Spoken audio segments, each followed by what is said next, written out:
There's a particular kind of dark that lives inside a hospital at 2 in the morning. Not a cruel dark, just a quiet one, full of beeping machines and the soft squeak of rubber-soled shoes on linoleum. That was the dark I woke up inside. I didn't know where I was at first. I didn't know what day it was. I didn't know how long I'd been under. My mouth tasted like metal and old sleep, and when I tried to move my left hand, I realized it was already taken.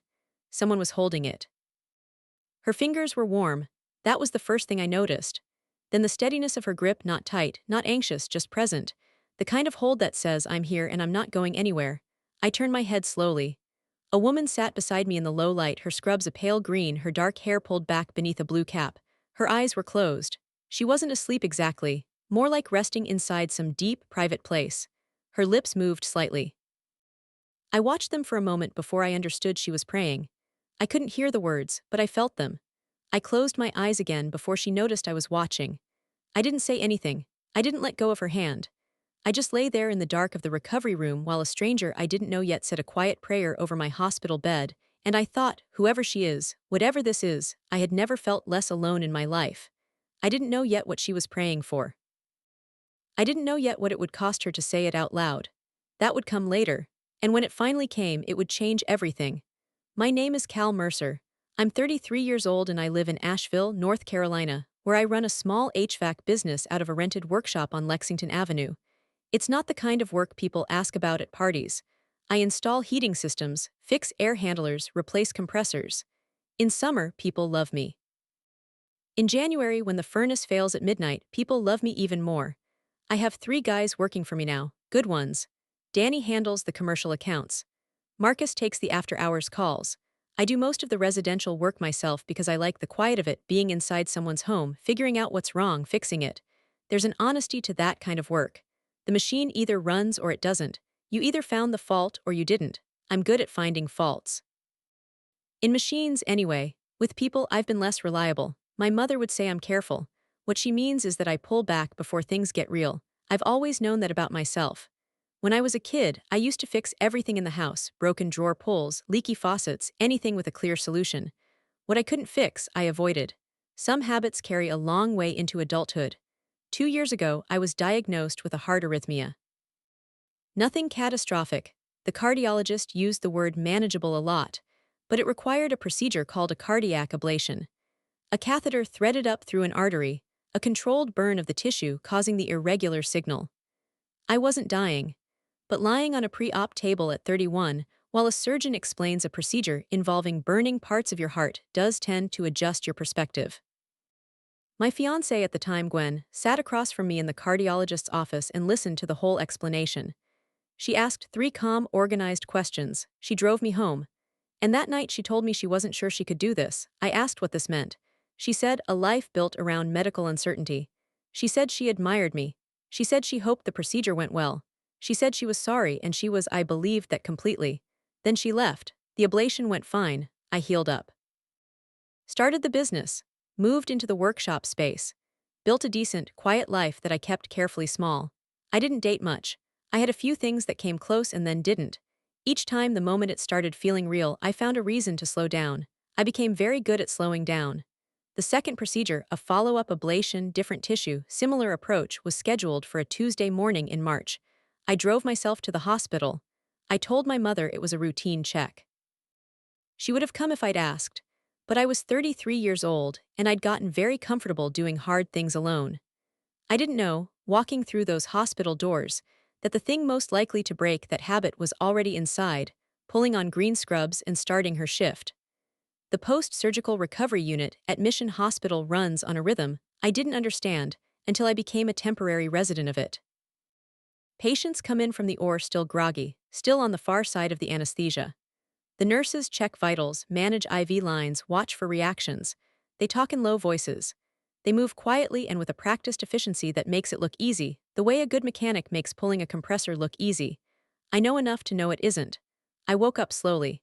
It was more like surfacing than waking, a long, gradual rise through layers of gray, until sound and light started making sense again. The recovery room had several curtained bays. Somewhere nearby, a monitor beeped steadily. An IV line ran into the back of my right hand. My left hand was warm and held.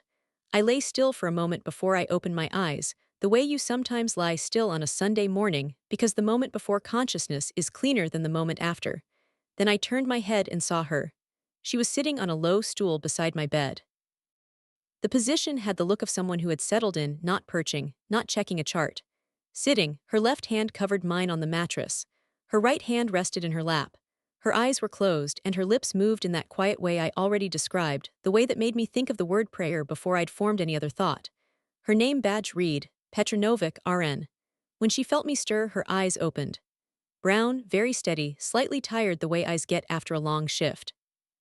She looked at me for exactly one beat, and then something in her face shifted relief, clearly, and she let go of my hand and sat back in the professional way, the version of herself that belonged to the hospital. "Good morning," she said.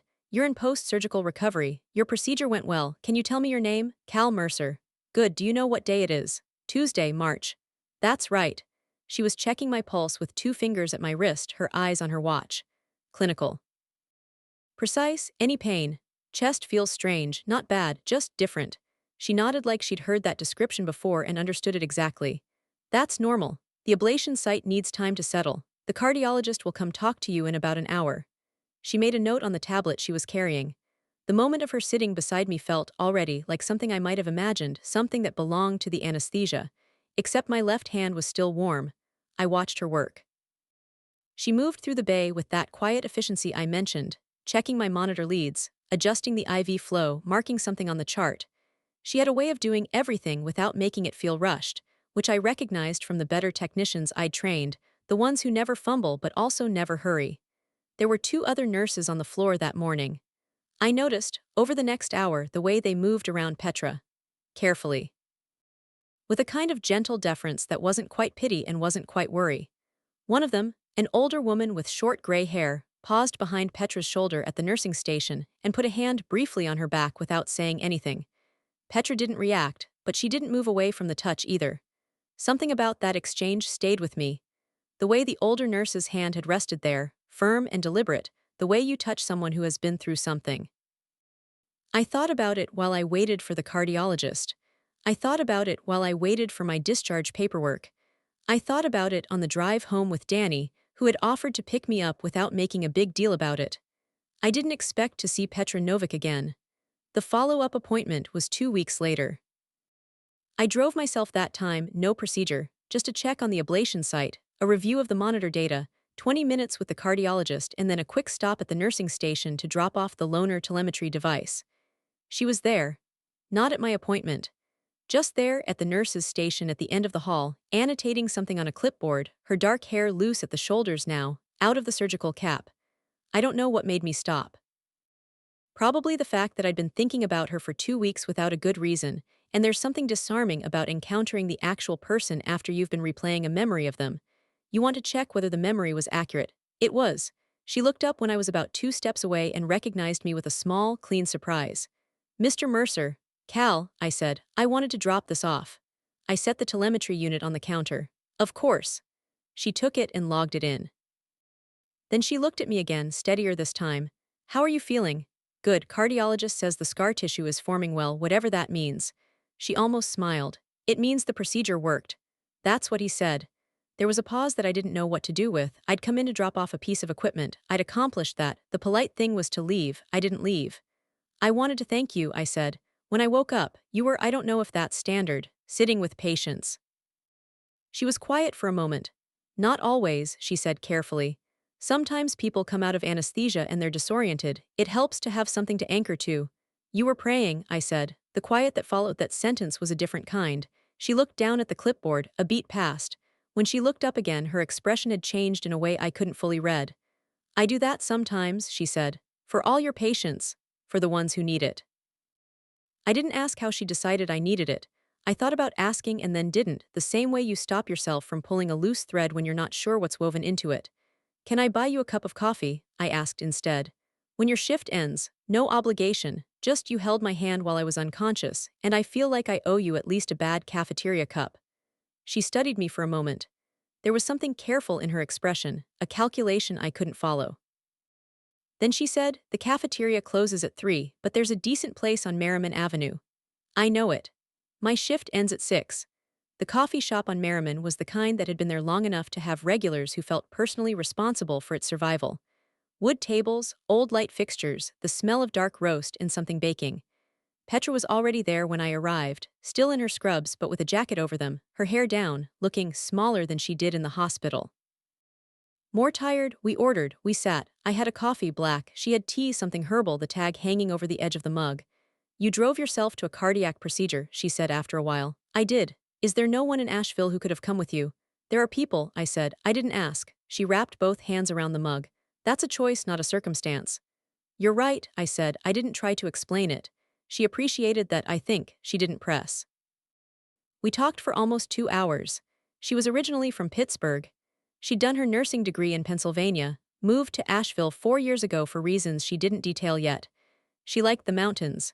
She kept a small container garden on her apartment fire escape, tomatoes, herbs, 2 kinds of basil she treated like houseplants. She said she'd grown up watching her grandmother tend a garden in the backyard of a house that had been in the family for decades, and something about keeping something alive and green felt important to her in a way she couldn't entirely explain. I understand that, I said. She looked at me over her mug. You grow things. No, but I keep machines running. It's the same impulse, I think. Something that could stop working and you keep it going anyway. She considered that. Then she said, my grandmother used to say plants and people are the same. They both do better when someone pays attention. Smart woman. She was the best person I ever knew. The way she said it, past tense, settled, not raw, told me her grandmother was gone, and that the loss had been processed into something steady. I recognized that particular kind of quiet. It's the quiet of grief that has found its shape. We paid our separate checks. Outside, the evening was cool and smelled like rain coming. Same time next week? I asked. She smiled. It was the first full smile I'd seen from her. It changed her face in a way that I thought about for a long time afterward. Same time next week, she said. The weeks that followed had a rhythm that built itself without either of us designing it. Tuesdays after her shift. The same coffee shop, the same table near the window, the same habits, my black coffee, her herbal tea, the hour stretching to 2 without either of us watching the clock. I told her about the business. She told me about the rhythms of the ward. I told her about Danny and Marcus, and the time Danny installed a furnace upside down, and we didn't discover it until the customer called to say their house was either broken or haunted. She laughed, a real laugh startled out of her, and I felt something loosen in the room between us. She told me about nursing school, the clinical rotations, the specific strange competence you develop for seeing someone in their worst moments without flinching. She said the hardest part wasn't the procedures. It was learning how to be present without disappearing into a patient's pain. There's a distance you're supposed to keep, she said one evening. Professional distance. And you need it because if you carry every patient home with you, you break, but sometimes the distance slips. Does it slip for you? I asked. She looked at her mug. Sometimes. I didn't push. I had learned that when Petra went quiet, it wasn't absence, it was texture. On a Wednesday evening, not our usual day, she texted me a photo of her fire escape garden. The tomato plants had set fruit. Small green globes, clusters of them, visible in the soft late afternoon light. The message said, they made it through the cold snap. I texted back, I told you they had good bones. She replied, you've never seen them. I'm inferring, I wrote, from the grower. There was a pause, then that might be the nicest thing you've said. I stared at my phone in my workshop for a minute before I answered. I had been careful. I'd been doing what I do, slowing down, finding reasons to keep things at a comfortable distance. But something about the photo of those small green tomatoes in the late afternoon light made careful feel like the wrong word for what I was actually doing. I typed, I could say more if that's okay. She replied, it's okay. I thought about calling her instead of texting. I started to, and then didn't. An old habit. I set my phone down on the workbench and went back to the heat exchanger I was cleaning, and I told myself I'd figure out what I meant by more before I said it out loud. I didn't figure it out that night. But I stopped looking for reasons to slow down.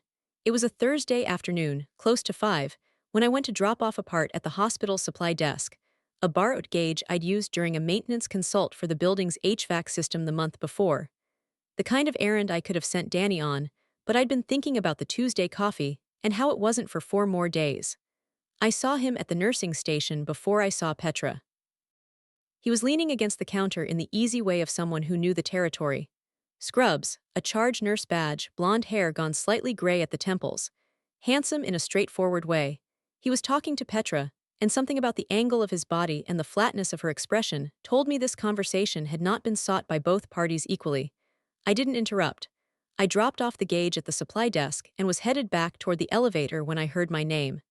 Cal Mercer. I turned. The man from the nursing station had followed me into the hallway. His badge said Todd Haskell, RN, charge nurse, floor 4.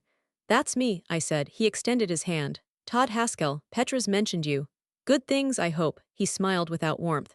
She mentioned you were a patient here in March, cardiac procedure. That's right. He looked at me for a moment, the specific look of someone deciding how much to say. Then he said it. I'd ask you to be careful with her. I kept my expression even. How do you mean? Petra had a hard year, he said. She lost a patient she took personally. She's been doing better, but she's not in a place where she needs something complicated. What's complicated about coffee? His jaw shifted slightly. She has a tendency to take people in to make them projects. I don't think she does it on purpose. I think it's who she is, but it's not always good for her. I thought about what he just said. I thought about the gray-haired nurse's hand on Petra's back. I thought about the careful way Petra's colleagues moved around her. I thought about all the small textures of grief I'd noticed and hadn't named. I appreciate the heads up, I said. Todd nodded once, then walked back toward the nursing station. I took the elevator down. In the parking lot, I sat in my truck for several minutes before I started it. I knew what I was supposed to do with that conversation. Pull back, give her space. Sensible? Gwen had said something like medical uncertainty, and I had let her leave without an argument, and I'd been careful ever since, and the carefulness had made my life very quiet and very, very small. I started the truck and drove home. That night I didn't text Petra. I tried to work on the heat exchanger and couldn't focus. I ate dinner standing at my kitchen counter and thought about a charge nurse with cold eyes and the phrase she's not in a place where she needs something complicated. I thought about the weight of someone else's grief being used as a reason for me to step back from something real. Then I thought about her hand on mine in the dark. Tuesday came. Petra was already at the table when I arrived. She looked up when I walked in and there was something different in her expression, a watchfulness she wasn't quite hiding. You saw Todd, she said before I'd sat down. He found me in the hallway. She looked down at her mug. I'm sorry, I didn't know he would do that. What did he tell you? She turned the mug slowly. That he'd spoken to you, that he was looking out for me. A small pause. He always thinks he's looking out for me. He said you lost a patient, I said, that it was hard. The silence that followed was long enough that I thought I'd pushed too far. Then she said her name was Miriam. She was 67. She came in after a valve repair, straightforward procedure, everything went as it should. 3 nights post-op, she coded.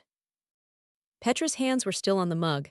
I was the nurse on duty. I did everything right. I've been over it 100 times. The cardiologist has been over it. The review board has been over it. Her heart just stopped. Sometimes hearts stop. But you didn't accept that. I accepted it, she said. I just couldn't stop feeling like I should have seen something. She looked up at me. Her daughter came in the morning after. She was very kind. That was almost harder. What does Todd have to do with it? Petra's expression shifted. We were together for 2 years. We ended 8 months ago. He's not a bad person. He just decided that the way I processed that loss was too much. He said I needed professional help, that I was making Miriam's death about myself. She said it without anger, only a flat exhaustion. He might have been half right, but the way he said it made me feel like my grief was a problem to be managed. I thought about Gwen telling me that medical uncertainty was something she couldn't sign up for. I thought about how clean that sentence had been, how reasonable, how completely empty of the thing that was actually happening. He warned me off you, I said, because he's afraid. She met my eyes. Not afraid for you, I said. Afraid of watching you open up to someone again when he can't be the person you opened up to. A long moment passed. The coffee shop made its small sounds around us. That might be true, she said quietly. Petra. I put both hands on the table, palms up, not reaching for her, just open. I'm going to tell you something and then you can do whatever you want with it. She waited. I drove myself to a cardiac procedure because 2 years ago, my fiancé told me she couldn't be with someone whose body might fail, and I decided she was right to leave. I decided I was the kind of problem people reasonably walk away from. And I've been living like that was true ever since. I looked at my hands. When I woke up after the surgery and you were holding my hand, I felt for about 30 seconds like that wasn't true, and I've been trying to talk myself back out of it ever since, and I'm not going to do that anymore. Petra was very still. That's all, I said. Whatever it means to you. She looked at me for a long time. Outside the window, traffic moved. Somewhere behind us, someone ordered something with oat milk and extra foam. Then she reached across the table and laid her hand over both of mine. I have bad nights sometimes, she said, where I go back through every minute of that shift and look for the thing I missed. I know, I'm not fixed. I don't need you to be fixed. Her hand tightened on mine, just slightly, just enough. We didn't rush anything after that. There were more Tuesdays. A Saturday walk along the river trail, where Petra brought a bag of coffee from a roaster she trusted, and I carried it because she'd been on her feet for 12 hours the day before. An evening at my workshop when she showed up with takeout and watched me reassemble a blower motor with the focused interest of someone who genuinely wanted to understand how things worked. You do the same thing with machines that I do with patients, she said, watching my hands. What's that? You listen before you fix. I thought about that. Is that not how everyone does it? No, she said. Most people want to jump straight to the solution. She helped me reinstall the blower casing and held the mounting screws with the steady competence of a woman who'd spent 10 years threading IV lines. I showed her which bolt went where, and she didn't need to be told twice. Afterward, we ate the takeout on the workshop floor with the bay door open, the March air coming in cool and smelling like metal and the beginning of something green. She told me about her grandmother's garden in Pittsburgh. I told her about the summer I spent working for my uncle's HVAC company when I was 17, learning to read a heat load calculation on graph paper because the laptop kept dying. She laughed. Graph paper. It works. It's always worked. That's very you, she said. I didn't ask what she meant. I understood what she meant. One evening she brought a small basil plant from her fire escape, one she said had outgrown its pot and needed more room. She asked if I had a window at the workshop. South-facing, I said. Perfect. She put it on the sill. It's still there. She stayed that evening longer than she'd planned. I was replacing a capacitor on an old rooftop unit, the kind of component swap that takes 20 minutes if nothing goes wrong and 40 if the housing is corroded. She sat on my work stool and watched, which I'd expected to feel awkward. It didn't. She asked what each part did, and I explained without dumbing it down, and she followed the logic of it with the same focused attention she gave charts.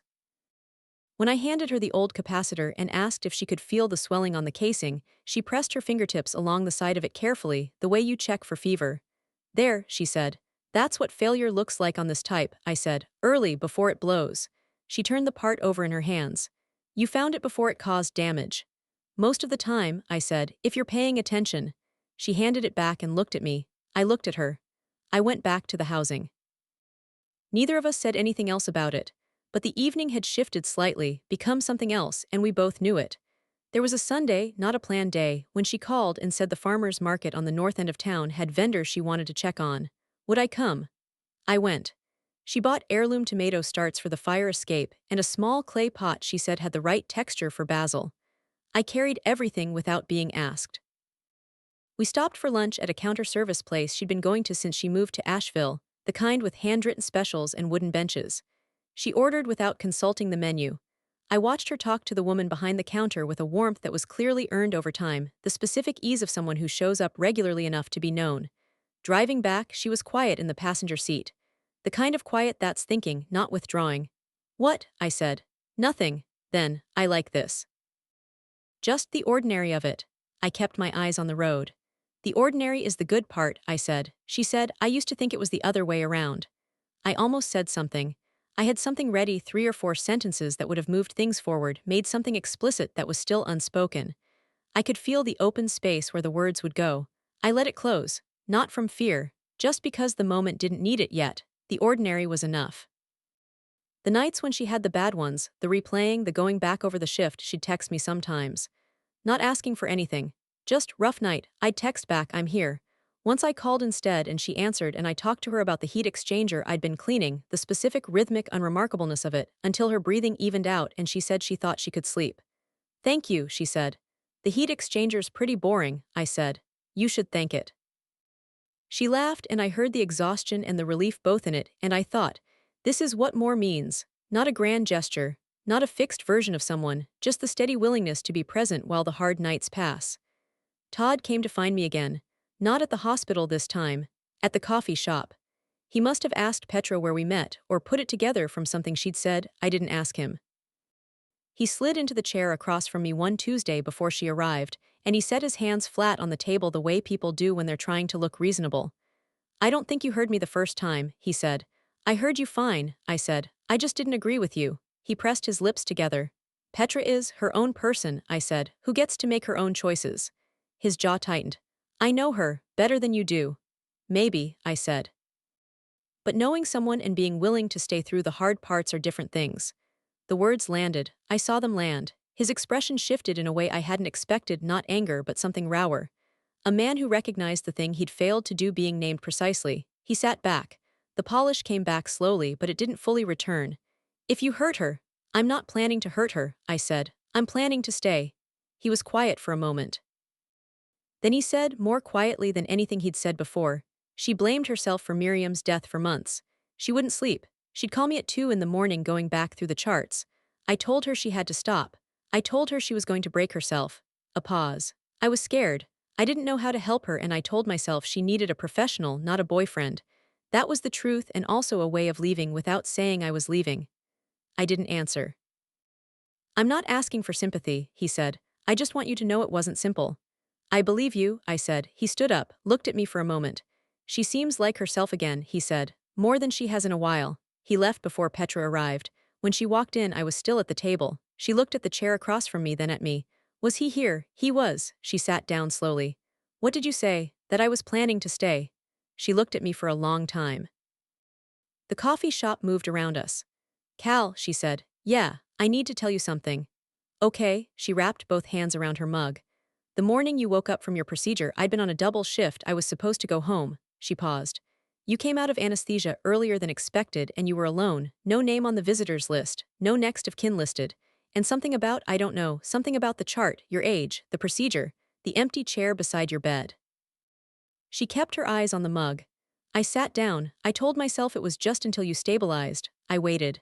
I prayed, she said. I do that sometimes, like I told you, but that morning it was different. I wasn't just asking for your recovery. She looked up at me. Her eyes were steady and full at the same time. She said it quietly, clearly, just once. I've been praying you'd wake up for me. The room was very still after that. Or maybe it wasn't, maybe the coffee shop kept making all its coffee shop sounds, but it felt still.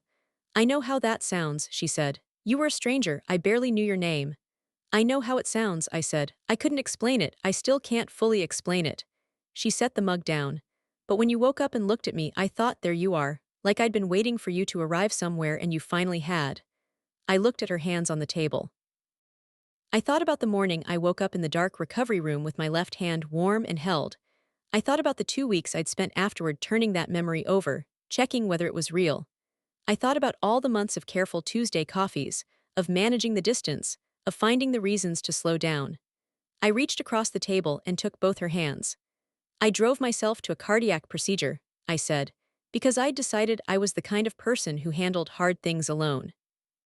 I woke up from that procedure and someone was holding my hand and praying for me to come back to her, and I didn't even know her name yet. I looked at her. You were the answer to a question I hadn't thought to ask. She made a small sound that was almost a laugh and almost something else entirely. I'm not letting you talk yourself out of this, I said. Not with Miriam, not with Todd, not with any of it. You prayed for me to wake up and I woke up and I'm right here. She nodded once, the kind of nod that carries weight. Then she leaned across the corner of the table and kissed me. It was quiet and unhurried and tasted like the herbal tea she always ordered. Outside, the evening light was turning warm over Merriman Avenue. Somewhere in the shop, something smelled like brown butter and good bread. When we pulled back, she was still holding my hands. You should come see the fire escape garden, she said. I've been meaning to, I said. The tomatoes came in thick that summer. Petra had been right, they had good bones. She added a second pot of cherry tomatoes and a container of chili peppers that she claimed she grew purely for the principle of the thing. I built her a small wooden trellis for the fire escape. Nothing elaborate, just a frame with horizontal rungs that let the tomato plants climb properly instead of sprawling. She watched me measure it against the railing and didn't pretend she wasn't watching. You didn't have to do that, she said. I know. Thank you. The plants are easier to harvest now, I said. Purely practical. She gave me the look she gives me when she knows I'm deflecting and has decided to let me. She uses it with affection. She came by the workshop on a rainy Thursday evening with soup she'd made, a thick barley and vegetable thing that her grandmother had made every autumn. She said she hadn't made it since her grandmother died, and she wasn't sure she still remembered it right. She set it on the work table between us and we ate it out of the pot with 2 spoons because I only owned one bowl, which I will one day fix. Is it right? I asked. She tasted it slowly. Not exactly, she said, but it's mine. I thought about that for a while. The bad nights still happen sometimes. Less often. When they did, she didn't hide them from me, and I didn't pretend they weren't real. We learned the difference between the nights she needed to talk and the nights she needed someone to stay quiet nearby. Both were okay. Both were something I could do. Todd transferred to a different floor in the fall. He said it was a promotion, which might have been true. He texted Petra once, a short message that she read and set aside and didn't seem troubled by. She told me he'd wished her well and that she believed him. Do you? I asked. I think he's trying to be a better version of himself, she said. That's all any of us can do. I thought about Gwen, who had been trying in her own way to be honest about what she could offer. I thought about the months I'd spent making my life smaller as a result. Yeah, I said. I think you're right. In October, I brought Petra to my mother's house for Sunday dinner. My mother cooked too much food and asked Petra 17 questions in the first 20 minutes and then apologized for it. And Petra said there was nothing to apologize for, and my mother looked at me across the table with an expression that said, "This one, please." I looked back at her. I know, Mom, I know. Later that night, sitting on the back step of Petra's apartment building, while the fire escape garden made quiet sounds above us, she leaned her head against my shoulder. Your mother is wonderful, she said. She's a lot. She loves you very thoroughly, she does. Petra was quiet for a moment. I used to think I wasn't good at being loved, she said. I thought I always needed to be the one doing the caring, that it was only comfortable in one direction. Is that still true? She turned her head and looked at me. No, she said, not anymore. I put my arm around her and pulled her close, and we sat there while the October night came in around us. The basil plant in my workshop window was still going. I'd replaced its soil, and it had rewarded me by doubling in size. The tomatoes on the fire escape above us were done for the season, but the pots were still there, waiting for spring. I thought about a recovery room in March. A dark room, a beeping monitor, and a woman I didn't know yet holding my hand while she prayed. I thought about the 30 seconds of waking up that had told me the truth about my own life before I was ready to hear it. She had prayed for me to wake up for her. I was awake. This was what it felt like, a fire escape with a wooden trellis and a basil plant on a workshop windowsill and a woman who had learned the hard way that some people stay. A mother who cooked too much food, a bad night text answered with "I'm here." Barley soup eaten out of a pot in the rain. A hand in the dark, warm and steady, saying, "You're not alone in this." It had everything I didn't know I was missing. It had her. Some love stories announce themselves. They arrive with fireworks, with grand gestures, with a moment you could describe to anyone and they'd understand immediately why it changed you. Ours arrived in the dark, quietly, with someone holding your hand while you weren't even conscious yet, asking for you to come back to her. I came back. I'm not going anywhere.